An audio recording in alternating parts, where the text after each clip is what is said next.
All right, so today's video, we're watching a platform support on PC. So I want to learn Mercy. I know, sounds weird. Learning Mercy is an odd concept to many people. No, it's not. I'm terrible at Mercy. There's definitely a difference. While some might call this an ego VOD, I want to use this to reflect on the positive and negative I did this game, hoping that I can keep my standard there. I used to be top 500 on Ana back in 2019. I started getting old, so my aim kind of died. In general, I had a very hard time adjusting to Overwatch 2. I know Mercy is in a tight spot right now, and I feel like this is exactly the appeal. I really hope to get better at the game again, and maybe get around to learn how to play her in 2024. Doom started harassing me in voice chat pretty hard towards the second half of the game. Very unfortunate and quite discouraging. Well, sorry I had to deal with that. I know I should have swapped, but I just didn't feel like it, which sadly reflects on my gameplay. I love harsh criticism. I feel like being my own hardest critic is the best way to learn. Well, teach their own, so I guess we'll see what we see, how we feel, and then go from there. Sound good? I mean, I feel like as I've gotten older, my aim's been fine. I think it's just more, I think a lot of it, like, what can shift as you get older is also, like, your priorities and, like, how much time you can sink into how much you play. Does that make sense? Because I don't feel like my reaction time's gotten worse. And, like, my aim is still pretty good. Like, it's probably not as good as it was, like, years ago, but, like, I still think my aim is good. It's not, like, amazing, but I think it's, like, not bad either. Alright, watching you on Mercy here. I mean, that res on Doom's fine.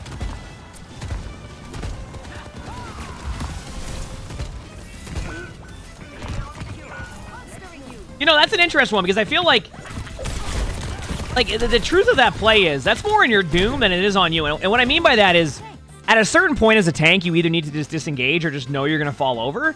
And it felt like in that situation specifically, at least in my opinion, your Doom didn't want to reset. Here we go.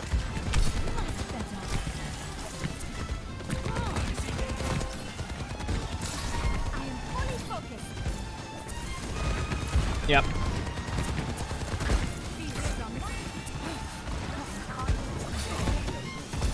Wait for it.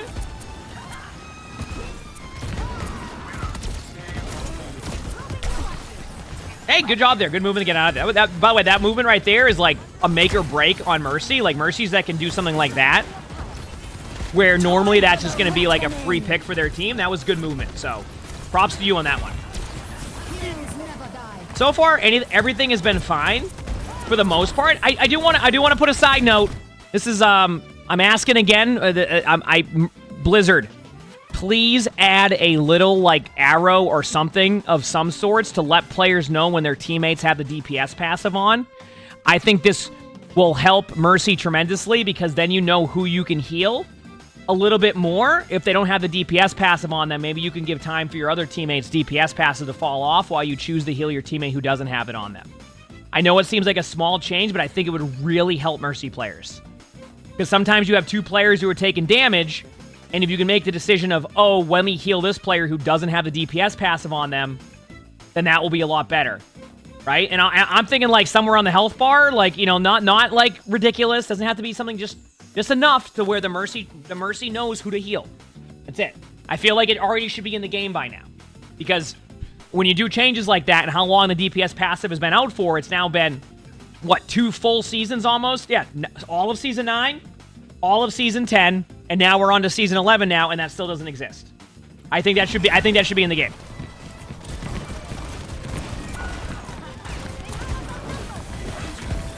Would you res? That's a good res. It's Reaper. I was just going to say, because you res him in the middle of the team, but Reaper's a good res there. Good job switching to a damage boost on your Genji. Great job. Wonderful reaction. Yeah, I mean, you did say you were top 500, so I can tell that, like, the one thing you do have going for you right now is understanding where the value will come from. So some people might default to, like, just, like, healing the rest of the team there, or, like, healing their Genji, but you recognize that the damage boost will be more valuable to your Genji, and you made a good play, so.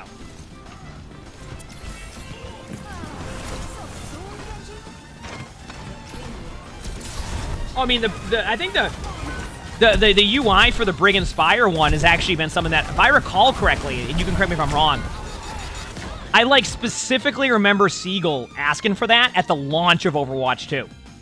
I think it was the launch of Overwatch 2. Siegel was like, why are we not showing when you have Inspire on you now? So that way players know they're getting healed by their Brig and can see the value. So that's been like a highly requested thing since the beginning of Overwatch 2. Once again, I think a lot of it just comes down to priorities. It's like they have certain things they look at, they want to do, and like most of the time those things take precedent. And that's what happens. They just a lot of these quality of life things for Overwatch that could really benefit from, it just feels like they kind of put it to the side a lot, and then eventually, hopefully they just put it in like one giant patch. But even then, we haven't seen anything since what, last year when they did that, like, might have been like season 4, they did like a quality of life change. It feels like since then they haven't done any of that. Continue on, sorry. And I'm sure they have, but it just doesn't feel like they have, which might be a problem. But anyway, so that was a little side note. I just think it should be there. Anyway, back to the Mercy stuff. The console, I don't remember, to be honest.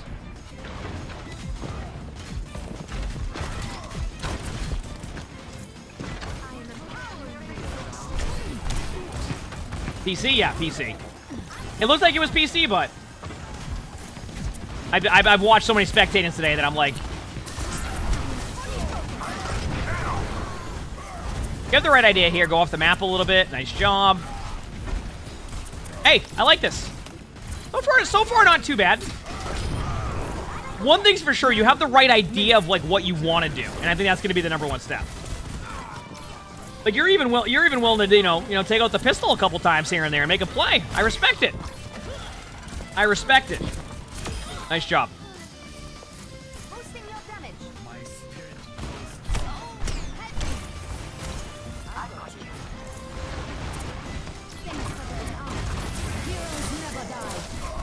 Good Val, keeping the momentum going. Some people be like, oh, but look where they're at. I like when you're in a situation where you can keep snowballing them. To give you some reference, snowballing is like where basically you'll keep the team fight going, the other team never has an opportunity to reset, and you keep the momentum. And that's why I'm okay with that ultimate. It feels like you've kept the momentum, and now their team's kind of on their back foot.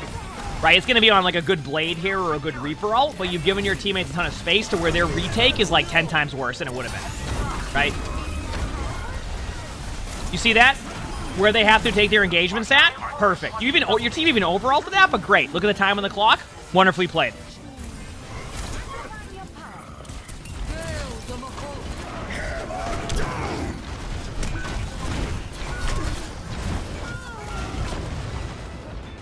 You know, honestly, at that point, that's just having someone named DPS Moira pop their ultimate and make a good play. Their name's legit DPS Moira, and they lit up the kill feed. Remember, start with the basics. You said you're in bronze and you've been in bronze for a long time. Start with the basics. I'm telling you, while it can feel boring to get the basics down, it's going to be worth it. Because then the rest will just come with time.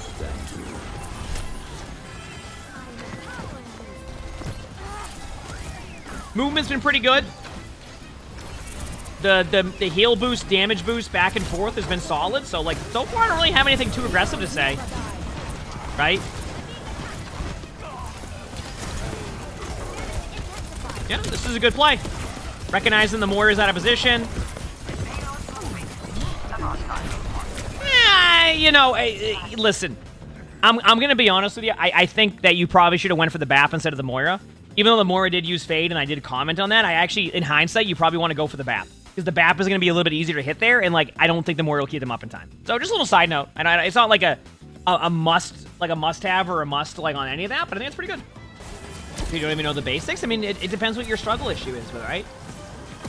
The basics can be as simple as understanding your cooldowns, understanding your movement, understanding your map control. You know, knowing when the damage boost and heal boost, etc., right? Good reaction there, because you knew the cast was behind you and the only real option was to go in. I'm actually okay with that. Oh, are they going to expect this? Okay, that's a little bit... That plays a bit over the top, but it worked out. You know, there was actually an opportunity, I think, where you could have rezzed that, too. I'm not even kidding you. But, you know what? It worked. It worked.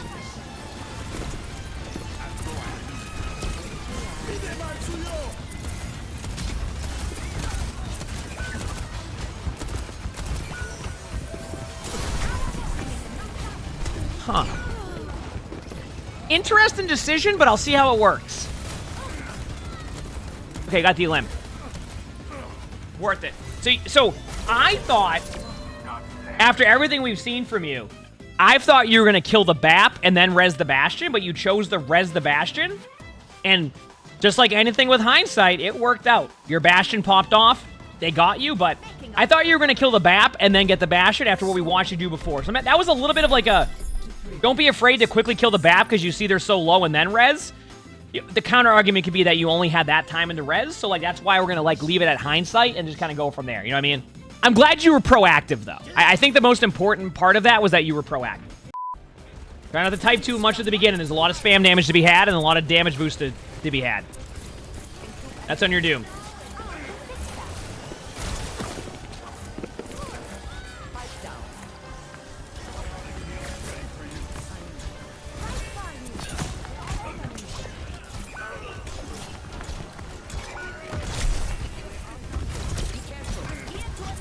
I feel like that was just a good play by the Genji. Also, great usage of your movement there, by the way. Kept your Ana alive.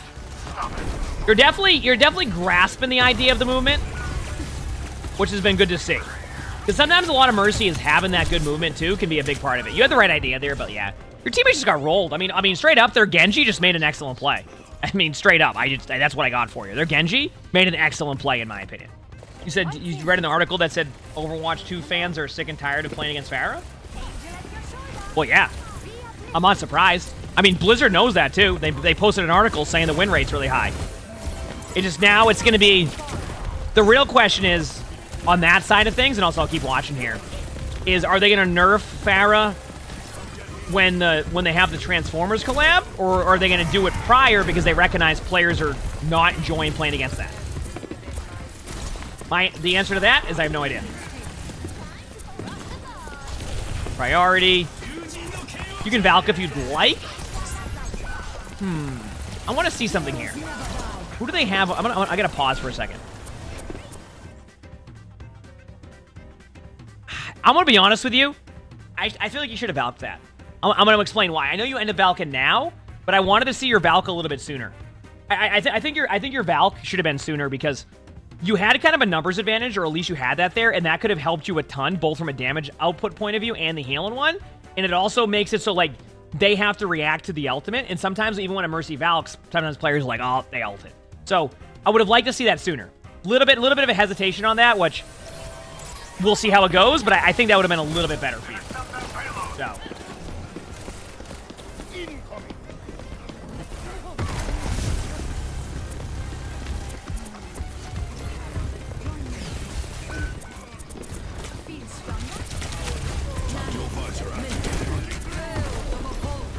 Here we go. Going in. The cart is gonna get pushed, but they have a Mauga. They have a Mauga.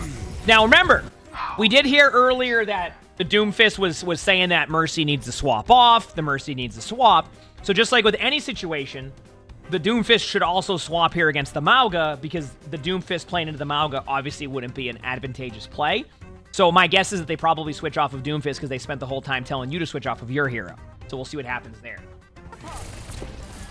Okay, so your Doomfist hasn't swapped yet, but your Doomfist wants you to swap. They have a Mauga. Okay.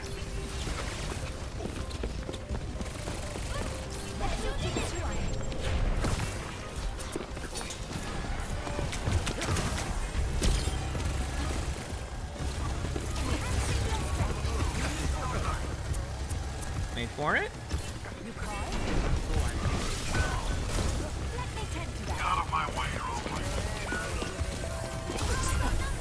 Wait for it.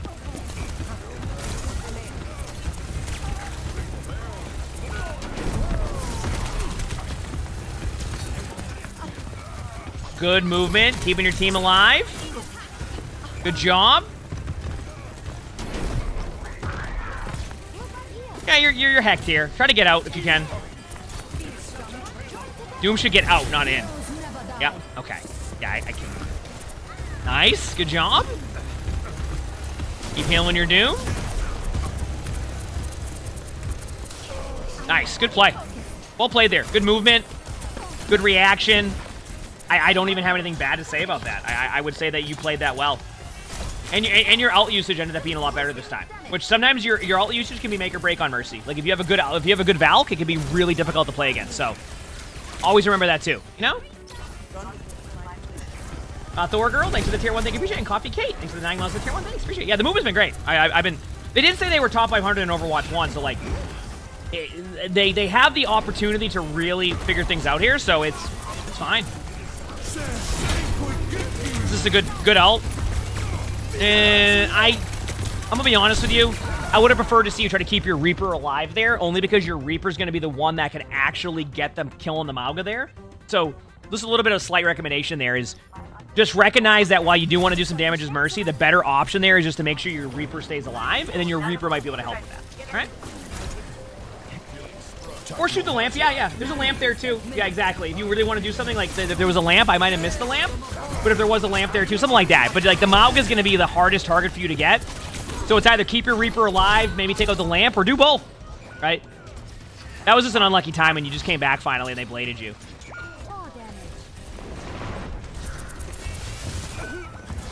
For it. Good damage boost. Right idea. I mean, that's honestly like... Oh, I respect it. And honestly, Reaper is one of those heroes that if you go for one of these, like... Those, like, aggressive reses, I like because I think Reaper has the ability to get out a lot easier than most DPS heroes. So, like, that's a good res, a good play. That's why I like it, because the Reaper can get out. Right? If you res like a Soldier 76 there's a chance they just fall over. But a Reaper, you know, has the self, like the self heal off of the damage, like the life. I mean, the life steal has fade more than likely. At the very worst, can try to TP out right away. Like there's more escape for the Reaper. So I like the res in that situation. You have a Pharah now, which Pharah is, as of right now, obviously, whenever this video's out, this could have changed by now. But Pharah right now, if your team has a Pharah, you have a 58% chance to win. So that unmirrored right now, Pharah is the best DPS in the game. So unmirrored.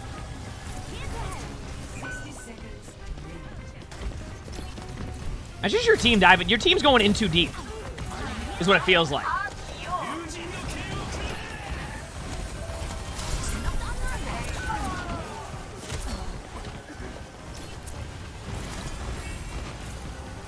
I don't know. I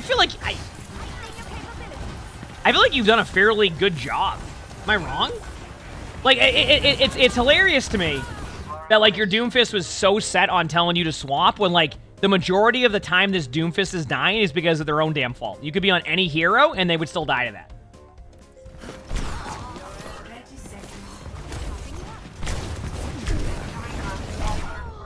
But the best part is that the Reaper, I mean, not the Reaper, the Doomfist wants you to swap.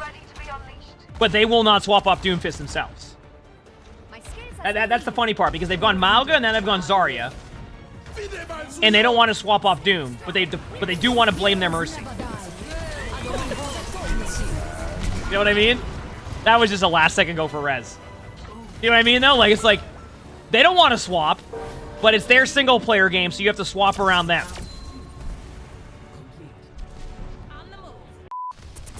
I would put your damage boost in the Soldier to start when your Bastion uses turret form damage boost. That's it.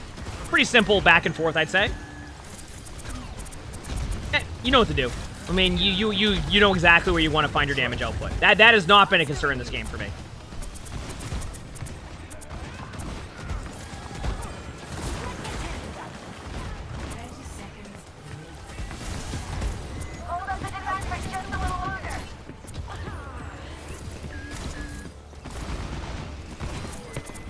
Wait for it.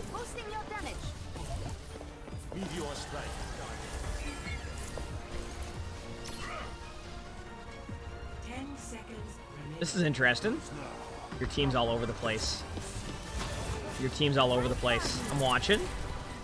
Get married? Yes, this weekend.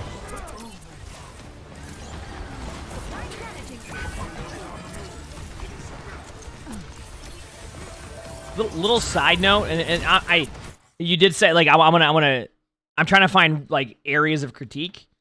That situation there, by the way, where you flew across for the res, I want you to think about, like, where they just got killed from, right? So you just watch them get killed from where you flew into. That's an easy way for them to get a double limb as Widow. So just be careful there, okay? Like, think about your position a little bit more there. You got away with it, but I also do want to give you feedback where I see feedback, and, like, that was one of those situations where that Widow could have easily just, boom, double headshots. All right.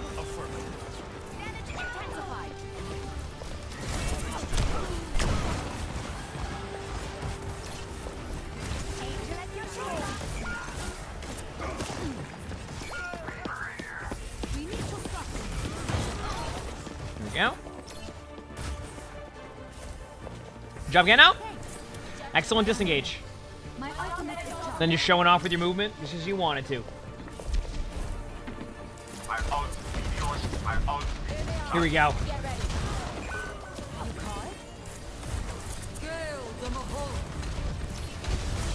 Tactical visor activated.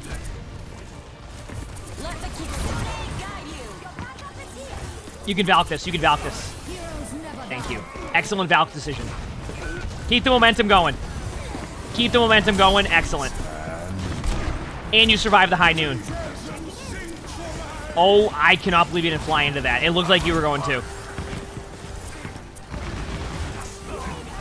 Now, if you lose this right now, it's on your team. It's on you. This specific moment. I love that you did that. But I want to point out, you have the game sense, if that makes sense. Let me explain what I mean by that with the game sense so people know. A lot of players would default to Res the Reaper there, but what the Mercy the Mercy recognized was that if you go for the Res on Reaper and then the Sigma prevents you from getting that and gets in a limb, that's how you lose the game. You're better off just winning that 4v1 against the Sigma rather than giving them a free pick.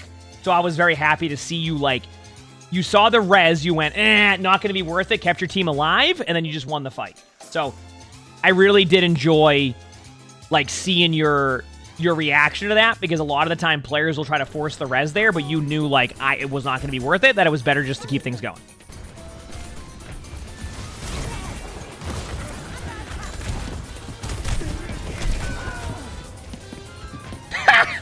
Okay, not the best play there from both of you.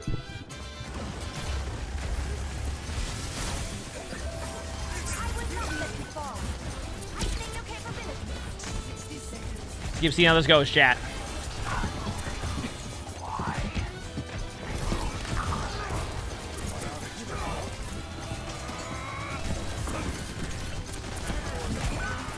Team's struggling a little bit. This is one of these situations, by the way, chat. When you get into these 3-3 situations and you have a good attack, the best thing you can do is, like, I think some players really try to force, like, the victory. So what I mean by that is, like, you feel like you have to go and make these really fast plays. A minute and a half, you have plenty of time to work with in that situation. Just so you know, you have plenty of time. So, like, you just did that, but, like, your team could have slowed it down a bit. So, you know, you could have slowed it down a little bit. No more time. Seize victory now.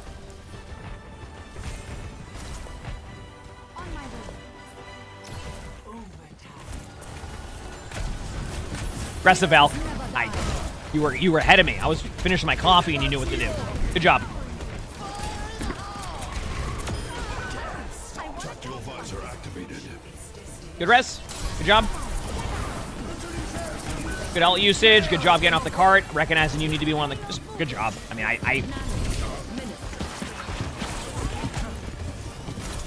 recognizing that they're not going to be spawned there just yet, using the high ground control. I mean, you're going to climb. I'm gonna be real with you.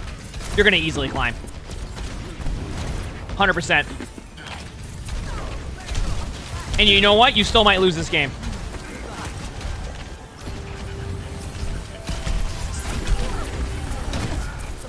Huge. Great play. I mean, what else can I say? What else can I say? Great play. Yeah, I mean, first of all, just a side note here. One, your Doomfist telling you need to swap. If they're not going to swap, then it's free reign for you to, you know, play what you want there, and it went very well. I would say overall that was just good play out of you. I mean, your damage boost usage was great. Your movement was good. Outside of like, think about, your reses a little bit more, but even that was really good. I don't really have too much to kind of hit you with in that one. You just played well. Outside of that Valk timing, that one time where you held onto your Valk, but after that, all your Valks were good. I mean, this is one of these games where it's kind of like, you just played well. Okay, one thing I will say, how about this? I do have one thing for you. There was a few times you got away with that aggressive, like, flank play as Mercy. I will say sometimes, if they reacted a little bit better, you'll get punished for that, but I think you also recognize that. So, I'll point that out there in case.